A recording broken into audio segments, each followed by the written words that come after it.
জি বাংলা সারেগামাপা অডিশনটি কেমনভাবে হয় এবং কি কি জিনিস নিয়ে যাওয়া বাধ্যতামূলক, সেইগুলো আজকের ভিডিওতে আমি আপনাদের সাথে শেয়ার করব। সামান্য কিছু অভিজ্ঞতা আপনাদের সাথে শেয়ার করব, তো পুরো ভিডিওটা আজকে দেখার অনুরোধ জানাই।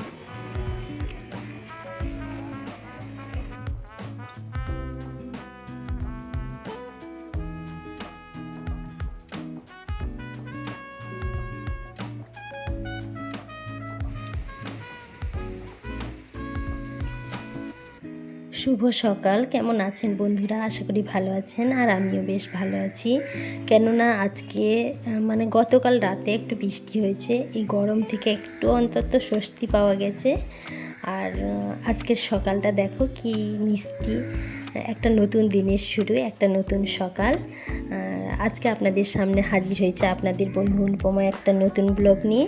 আর আজকের ব্লগের মাধ্যমে আমি আপনাদেরকে সমস্ত কিছু জানাবো জি বাংলা সারেগামাপা অডিশন দিতে গিয়ে, মেয়েকে নিয়ে গিয়ে আমার যে অভিজ্ঞতাগুলো হয়েছে, আর ওইখানে গিয়ে কী কী জিনিসের প্রয়োজন হয় সমস্ত কিছু আজকে জানাবো।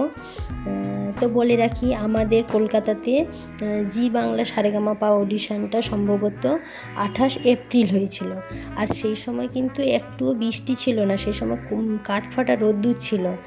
আর সেই সময় অডিশনটাও হয়েছিল, আর অডিশনের টাইম ছিল 9টা থেকে 4টে। কিন্তু তার আগের দিন রাত থেকে মানে অনেক দূর দূর থেকে সব, মানে কলকাতার বাইরেও অনেক জেলা থেকে অডিশন দিতে এসেছিলেন তারা। আমি গিয়ে ওইখানে জানতে পারি যে রাত 12টার পর থেকেই লাইনে ওরা দাঁড়িয়ে আছে নাম এন্ট্রি করার জন্য। তো আমি বাড়ি থেকে বেরিয়েছিলাম ভোর 4টের সময়, মানে 28 তারিখ ভোর 4টেই আমি বেরিয়েছিলাম বাড়ি থেকে। আমি যেহেতু বেহালায় থাকি, তো আমার বাড়ি থেকে গড়িয়াহাট এই ধরো আধ ঘন্টা 45 মিনিট সময় লাগে। তো আমি 4:45-এর মধ্যে ওইখানে পৌঁছে যাই, আর গিয়ে দেখি বিশাল বড় লাইন। আর সেই লাইনে দাঁড়াতে গিয়ে আমি যখন দাঁড়াই তখন দেখি আমি প্রায় 800 জনের পরে দাঁড়িয়ে আছি। তো ঠিক আছে, দাঁড়িয়ে আছি, মানে মানে একটা জিনিস এত ভাবাচ্ছিল তখন লাইনে দাঁড়িয়ে। দেখো, আমরা ঘরে ফ্যানের নিচে বসতে পারছি না, এত গরম, কিন্তু সেই লাইনে সবাই দাঁড়িয়ে আছে, কেউ একবার হুফা কিচ্ছু করছে না, সমানে সবাই দাঁড়িয়ে আছে। আর আমিও বেশ দিব্যি দাঁড়ালাম। আমার সবাইকে দেখে আমি ভাবছি যে বাহ, সবাই তো কী সুন্দর ধৈর্য ধরে দাঁড়িয়ে আছে, তা আমিও দাঁড়িয়েছিলাম। তারপরে অডিশন হলো, বাড়ি আসলাম। এই দাঁড়ানোর সময় একটা কথা বলে রাখি, এত গাড়ি ঘোড়া আওয়াজের মধ্যে ওইখানটায় কিন্তু মানে কিছু আওয়াজ তোমার কানে যাবে না, সবার কানে কানে গুন গুন গুন গুন সবাই করতে আছে, সবাই মনে মনে গান রেওয়াজ করতে আছে, কেউ বা তানপুরায়, কেউ বা গিটারে, মানে সবাই মোটামুটি গুন গুন গুন গুন আওয়াজ করতেই আছে। আর ওই জায়গায় আমি একটা মানে গান না জানা মানুষ দাঁড়িয়ে সবাইকে দেখছি। আর সবার মধ্যে মানে এই মঞ্চতে পৌঁছানো সবার একটা আশা আর সবার একটা স্বপ্ন, কিন্তু কজন ঠিক পৌঁছাতে পারে। আর পৌঁছাতে গেলে না কতটা পরিশ্রম ঠিক এই মঞ্চতে, যারা বোধহয় এই মঞ্চতে যায় তারাই জানে। কেননা অডিশন লাইনে অনেককে বলতে শুনছি একজন নাকি 5বার 7বার অডিশন দেওয়া হয়ে গেছে, মানে হয়তো 5-7 বছর ধরে ওরা চেষ্টা করছে।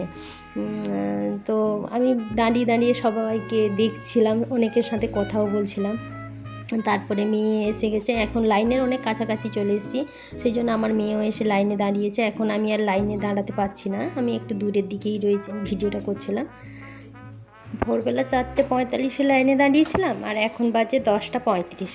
তার মানে বুঝতেই পারছো বন্ধুরা কতক্ষণ ঠিক অপেক্ষা করতে হয়। সারেগামা অডিশন দিতে গেলে অতখানি অপেক্ষা করতে হয়। তাও জানতে পারলাম এবারে এসে এখানে, আগের বছর ঠিক 9টা থেকেই শুরু হয়েছিল, মানে এর আগে যা হয়েছিল 9টা থেকেই শুরু হয়েছিল, এবারে অতিরিক্ত গরমের কারণে সকাল 7টা থেকেই শুরু হয়ে গেছে, তাই এত তাড়াতাড়ি সব কিছু সম্ভব হয়েছে। যতটা লাইন এগোচ্ছে, কাছে আসছে, তত বুকের মধ্যে ঢিপঢিপানি শুরু হয়ে যাচ্ছে সবার, মানে সবাই বলাবলি করছে, আর সবাই খুব মানে গম্ভীর হয়ে যাচ্ছে। এবারে ভেতরে যাওয়ার পালা, চলো ভেতরে গিয়ে কী হয় ঠিক এসে বলছি।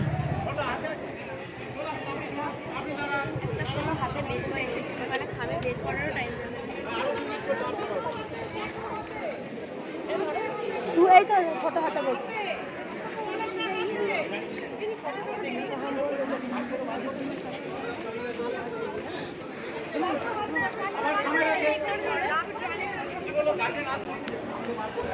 ফটো ফটো বার করো বার করো হাতে বার করো দাঁড়ান দাঁড়ান, সাইডে যাও, ফটো বার করো, সাইডে ছাড়ুন না, চলে যাও, চলুন চলুন, সামনে বার করো ফটো। আরে ফটোটা দাঁড়ান দাঁড়ান দাঁড়ান, এই দাঁড়ান, আর এখনো হবে না, দাঁড়ান, এই দাঁড় করো। তোমাকে বের করতে হবে।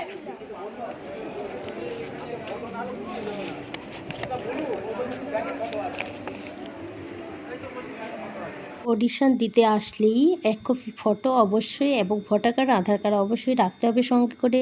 ওনারা যদি প্রয়োজন মত করেন তাহলে ভোটার কার্ড আধার কার্ড দেখতে পারেন, আর ফটো অবশ্যই লাগবে। এবারে ফটোটা জমা দেওয়ার পরে ওনারা ভেতরে ঢুকিয়েছেন, ভেতরে ঢোকার পরে একটা ফর্ম দিয়েছেন, সেটা ফিল আপ করতে হয়েছে। ফিল আপ করার পরে ওনারা অডিশন নিয়েছেন। এবারে অডিশনের প্রসেসিং বলি। আমরা একসঙ্গে 50 জন ঢুকেছিলাম, 50 জনে 5টা রুমে অডিশন হচ্ছে। প্রত্যেকটা লাইনে 10 জন করে দাঁড় করিয়েছেন, আর 2 জন করে জাজ আছেন প্রত্যেকটা রুমে। আমি দেখলাম আমার মেয়ে যে রুমে ঢুকেছিল সেই রুমেও 2 জন জাজ ছিলেন। এবারে অডিশন দিয়ে আমার মেয়ে বেরিয়ে চলে এসছে। সবাইকে জি বাংলা সারেগামার পক্ষ থেকে একটা করে কার্ড দিয়েছে, যে অডিশন দিতে গিয়েছিলো সেই কারণে। এবারে বাচ্চা যদি সিলেক্ট হয় তাহলে ওনাদের কাছে তো ফোন নাম্বার, ইমেল আইডি সব দেওয়া আছে, ওনারা জানিয়ে দেবেন যদি বাচ্চা সিলেক্ট হয়। তো আমি এই ভিডিওটা অনেক দিন বাদেই করছি। আমার বাচ্চা এবারে সিলেক্ট হয়নি, তো তাতে আমার মন খারাপের কিছু নেই, কেননা আমি নেক্সট বারে আবার ট্রাই করব। ওটা জাস্ট ফার্স্ট টাইম নিয়ে গিয়েছিলাম, তাকে দেখিয়ে নিয়ে এলাম, সেখানকার পরিবেশ সম্বন্ধে বুঝে এলো।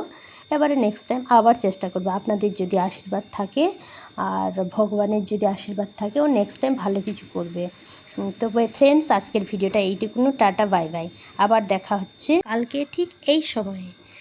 ততক্ষণ ভালো থাকবেন, সুস্থ থাকবেন আর ভালোবাসায় থাকবেন। আমার ভিডিওটা যদি ভালো লেগে থাকে আমার চ্যানেলটাকে সাবস্ক্রাইব করবেন।